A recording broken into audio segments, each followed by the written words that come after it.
my name is Samantha Harvey. I'm a work study student here at the Catskill Regional Teacher Center.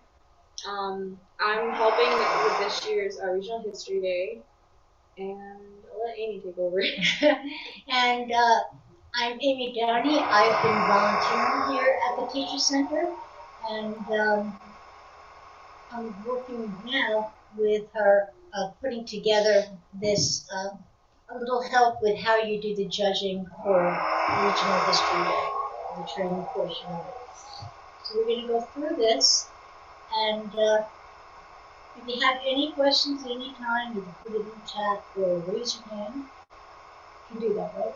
Yeah. Raise your hand, and you can just ask. Okay. National History Day has multiple levels to it, starting at local and going to national, but we have a short video here about judge training and what to expect. So we are going to start it. Can everybody see it? Can you guys hear it okay? Is it too loud?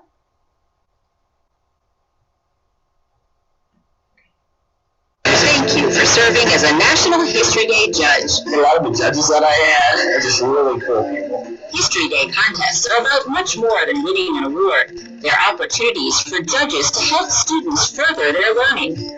The National History Day journey usually begins in the fall, when students, working individually or in small groups, select a research topic and connect it to the annual theme. Topics vary greatly from local to world history. They can focus on politics, social movements, military history, art, music, and more. Judges should keep an open mind about topics and not let their personal opinions about history bias them. History Day requires students to conduct in-depth research in libraries, archives, and online. For many, it's the first time they've worked on a research project of this magnitude.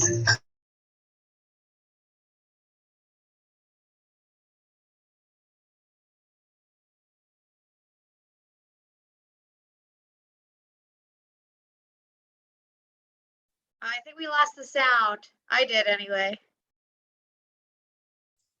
I did as well. We didn't hear that. We have no sound on this end. Oh. Oh, interesting. Okay. We just lost it. It was working. Where'd you guys lose it? Just a little bit ago. About right there? Probably. Okay, let's see if we can take it again. And more. Judges should keep an open mind about topics. Can you hear that now? We can hear it now, yes. Okay, thanks. Opinions about history bias them.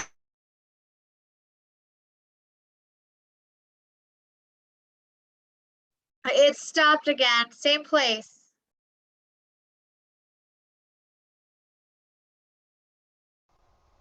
We can't hear it. I'm going to put on subtitles if that's okay. Just to be sure. It says we're muted, but we're not. So. That's much better.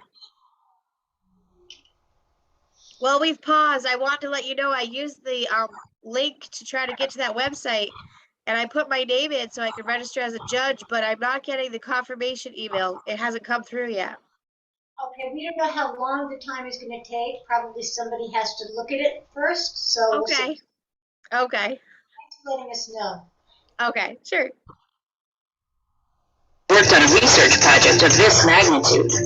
History Day students select one of 5 presentation categories to share their findings: exhibits, documentaries, performance, website, or research paper.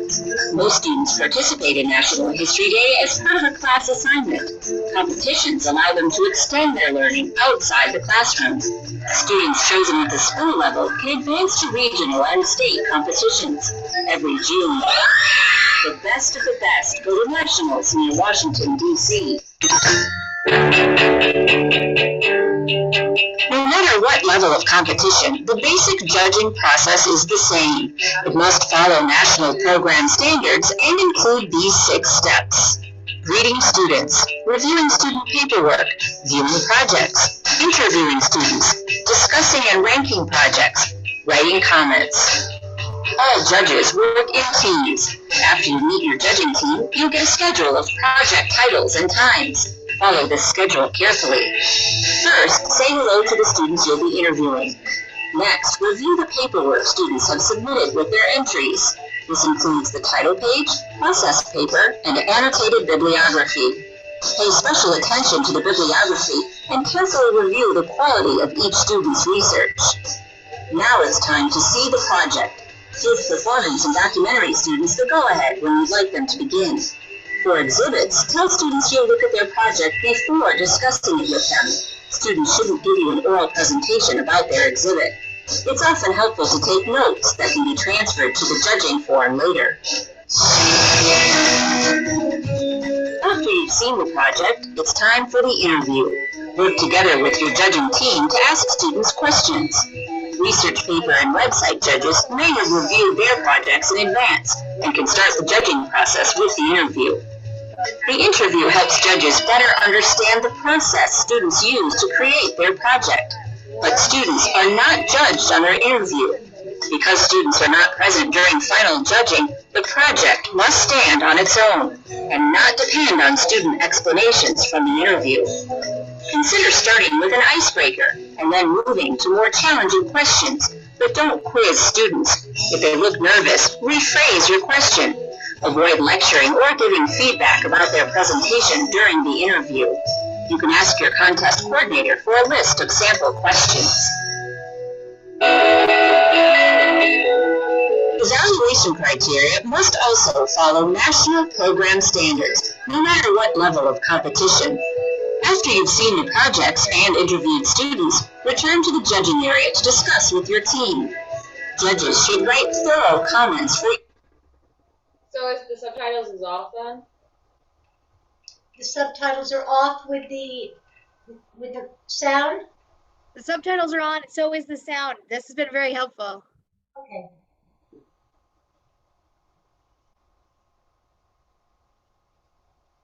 For each project, comments are the most useful in helping students understand their project's strengths, areas for improvement, and ranking. Comment sheets will be returned to the students following the event. Discuss each project with your judging team to make sure your comments aren't contradictory. You and your team will then decide which projects best fulfill the National History Day judging criteria and rank them.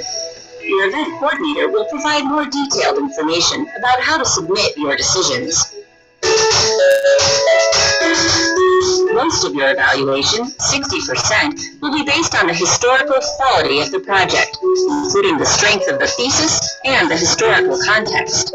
In the annotated bibliography, verify that students used a variety of primary and secondary sources, going beyond Google to look at books, newspaper articles, documents, etc. Students should divide their bibliography into two categories. Primary sources, which are connected to a historical event because they were created during the time of the event or because they involve someone who participated firsthand. These can be personal interviews, newspaper articles, letters, diaries, or autobiographies.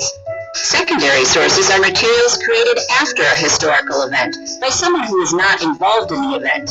These may be books, websites, or interviews with experts. Some topics have far more sources available than others, so think about the quality of research instead of the quantity. Consider what materials might be available to students as young as 6th grade. Each year, the National History Day program selects an annual theme to which students need to connect their topic. This accounts for 20% of the evaluation. It's critical that students clearly use the ideas of the theme to analyze their topic. Your event coordinator will provide more information on this year's theme and the different ways students may connect to it. The clarity of presentation criteria, also 20% of the evaluation, covers how well students' projects conveyed their ideas and includes organization, spelling, grammar, image selection, and/or stage presence. Please remember that clarity does not require students to spend a lot of money for elaborate exhibits or props. You'll judge students on how clearly they present their ideas using the resources available to them. Each History Day project category has its own rules at the bottom of the comment sheet for each entry. Please talk to the contest coordinator if you have concerns about a rule infraction. History Day staff will share information with you about event logistics and the annual theme before the contest begins. History Day contests are the culmination of months of research and hard work. The most important History Day experience each student will have is with you. A good judge makes hard decisions and still reinforces the learning value of History Day for all participants. On behalf of the National History Day program, our sponsors, History Day teachers, and the 500,000 students who participate every year, thank you again for volunteering. We hope you have a rewarding experience and happy History Day.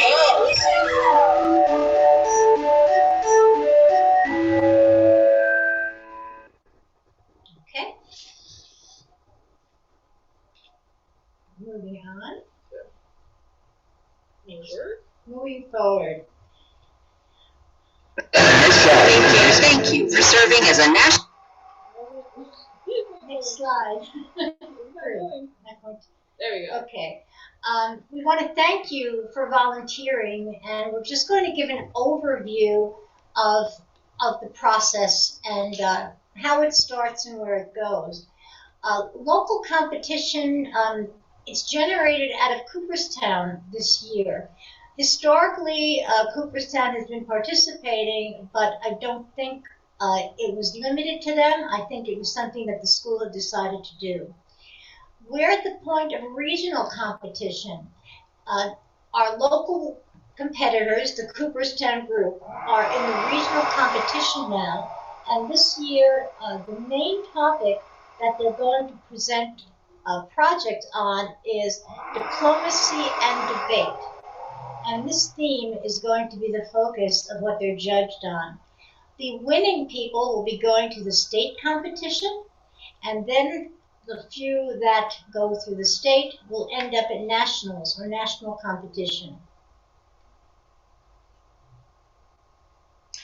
And just an outline of what we're going to go over, and you'll have lots of time to look at these.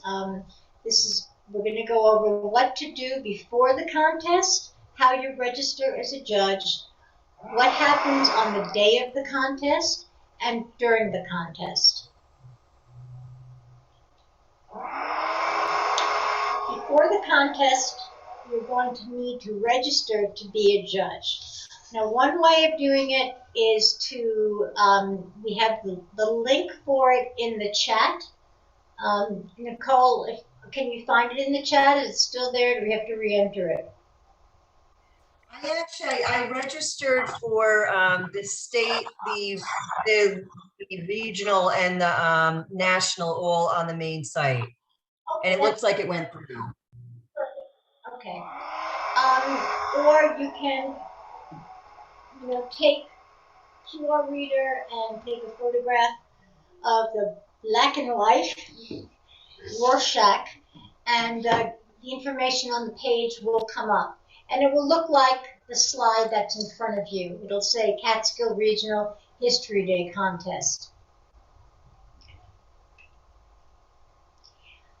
If you haven't already, when you register to create an account, be sure that you register as a judge. Now, there may be a drop-down option, or there may be an empty space. We don't know how it's set up this year by the people who put this online, but be sure you're a judge and not a contestant. And you will be getting an email that will verify what you have sent. But if you're not sure, you can go through the links that are on the site to explore the portal. Now, either under the space where you write judge or the judge tab, what will be coming up is a schedule.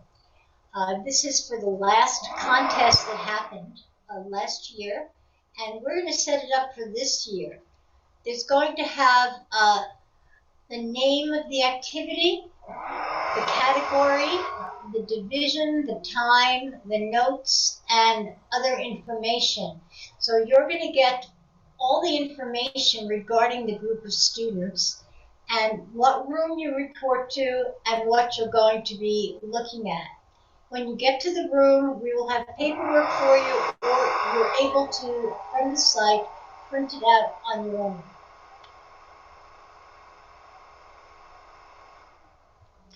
Now, we'd like you to now send an email to the address that's up here, crtchistoryday@gmail. And I'll put down with the categories that were given to you. And they were, where are they again? Oh, they should be, are they on the site there? Okay. Paper, website, performance, exhibit, or documentary. So put in order, which would you prefer to judge? A performance, an exhibit, a website put together, a documentary, or a paper? We would like the judges to be happy with what they're reviewing.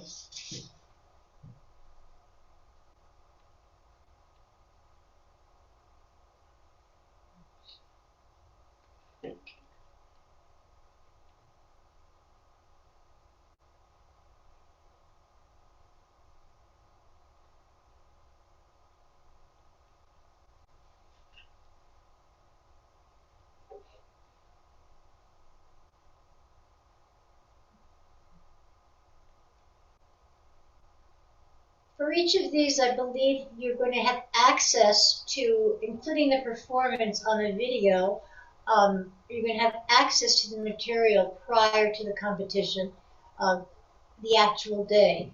So whichever you prefer to do, you'll have everything you need to judge it appropriately.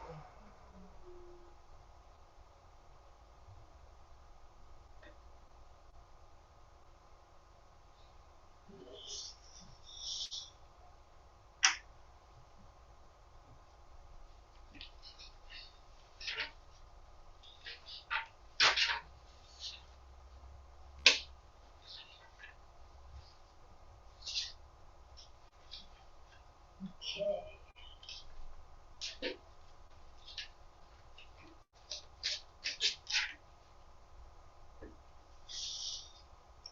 Should we move on or wait another minute? Nicole, you still thinking, or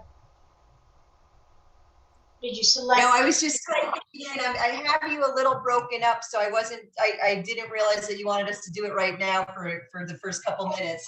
Sorry. Which you prefer and which one you least prefer to judge. It's okay. Yeah. What? Got him? Jessica, I got yours. Awesome, thanks.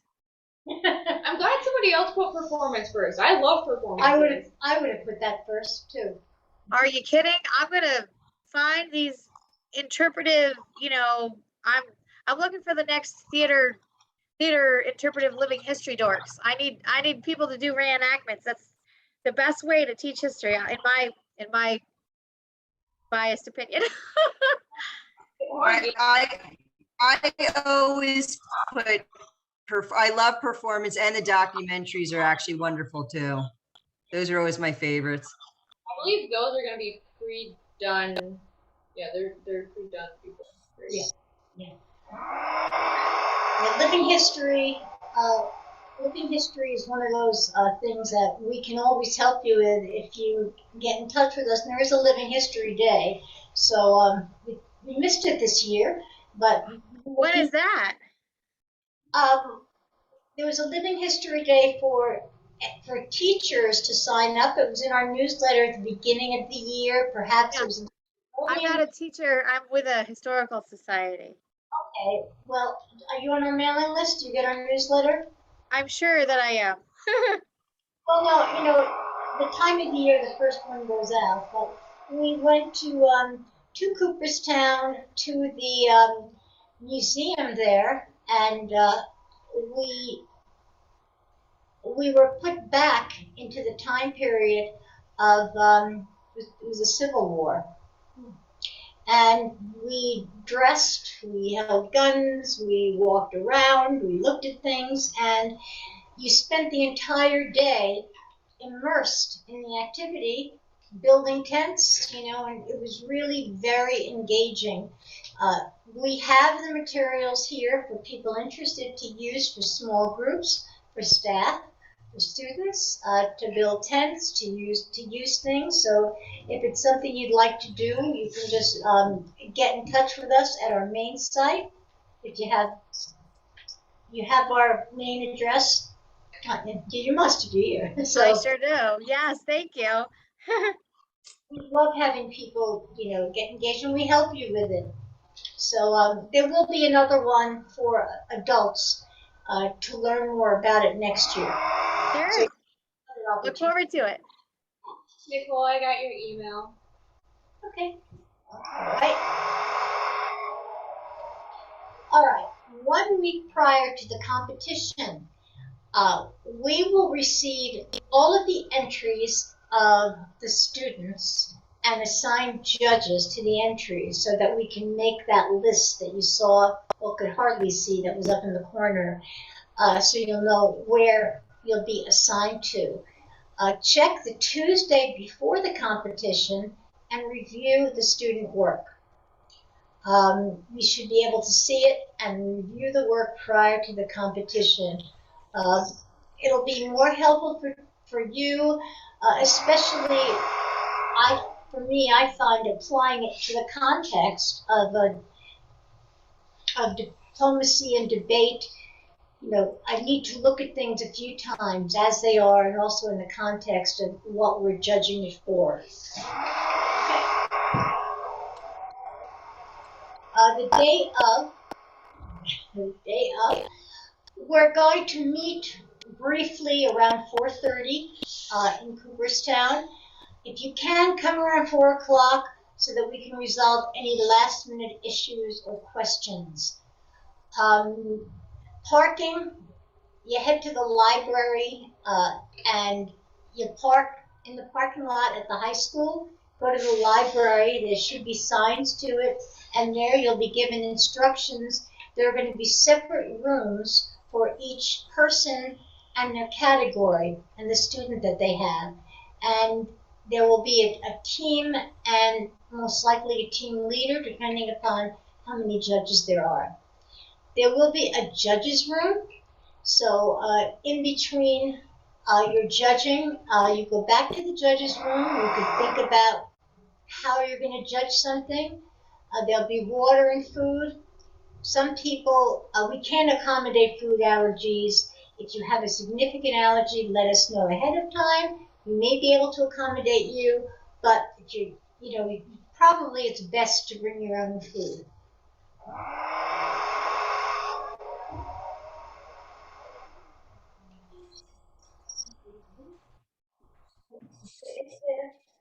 Okay, during the contest, there's a judge sheet, and there's a judge sheet for every area.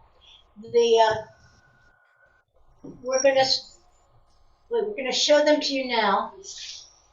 Documentary category. Let's go through all of them. Can we go through all of them and go back to the first one? Okay, documentary, one category. Paper a student has written. The performance category. If someone puts together a website, an exhibit that you might look at, and that's it. So we'll go back to the top. Across the top, the way things are going to be judged is in terms of the terms exemplary, proficient, developing, and novice.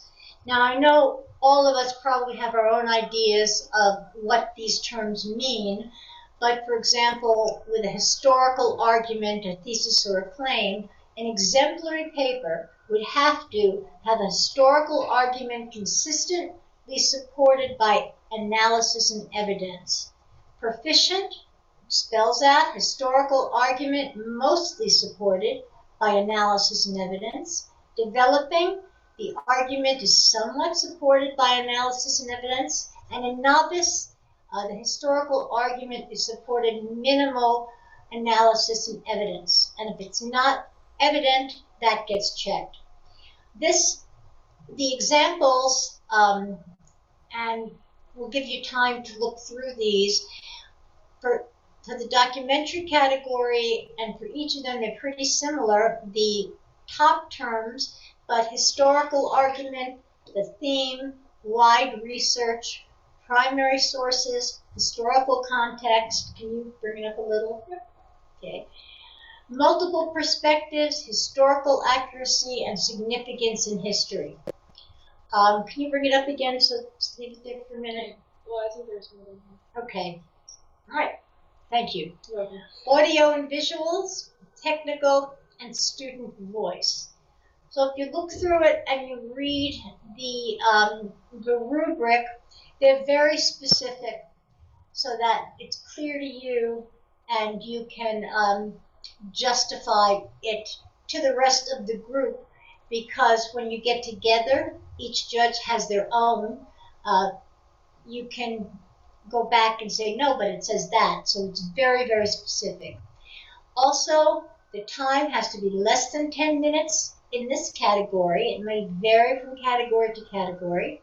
The entry has to be student produced. Sources have to be at the end. A process paper is submitted in this category. An annotated bibliography, and it's separated into primary and secondary sources, and annotations do not exceed 2 to 3 sentences. Now this is just for this category, and then all those lines there, and you can turn it over. You're supposed to give comments. Comments should be, they should be positive to the student. It should be something that honors what they've done, talks about the strengths that they have, and areas for improvement can be suggested without being punitive in the approach that it's given. I'm sure that you're used to giving ideas or, concepts for what could have been stronger and why. So the next area, to go back, so that area will be for each of those. The documentary, for presentation, there'll be categories that you can read through. When you interview the students, there's a list of questions judges might ask. And the purpose of this is to allow the judges to get to know the students and learn a little more about what went into the development of their History Day entries. Information presented by students during the interviews is not included in the evaluation and entries. Only the entry is evaluated. We think it's important, though, to get to know why the student did this and a little more about them. The program itself, these are some suggestions for questions, and you can ask more than one. You can look through them. What was their most important source and why? The most important point you're trying to convey. Why did you pick this topic? As you did research, what surprised you? We'll give you a minute to read through these. I believe they're available also on the History Day website, so let's just give a minute to, yeah.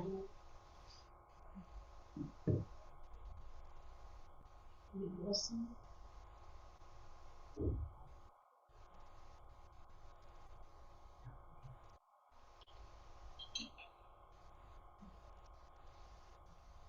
And you select the questions that you find most appropriate, and if 2 people have the same question, that's fine as well. Why is this topic significant in history? That's the final question after that. students should be prepared to answer, is there anything you weren't asked that you'd like to talk about? This is not something that's going to be judged or criticized. It's important for the students to have an opportunity to talk with you about what they feel might have been neglected or they feel they really need to say to you. And it's really important that that is asked of the students. Any questions about the questions? The source is from the National History Day. There's a handbook. On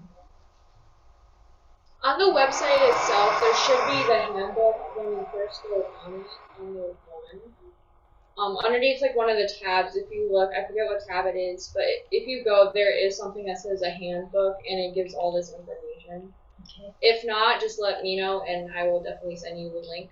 Okay. If you don't have the link, and if you do and you can't find it, we'll send it out again anyway. This is supposed to be a really meaningful process for the students and for judges as well. So the things to remember, which I'm sure you already do, are be kind, be supportive, and provide a lot of constructive feedback.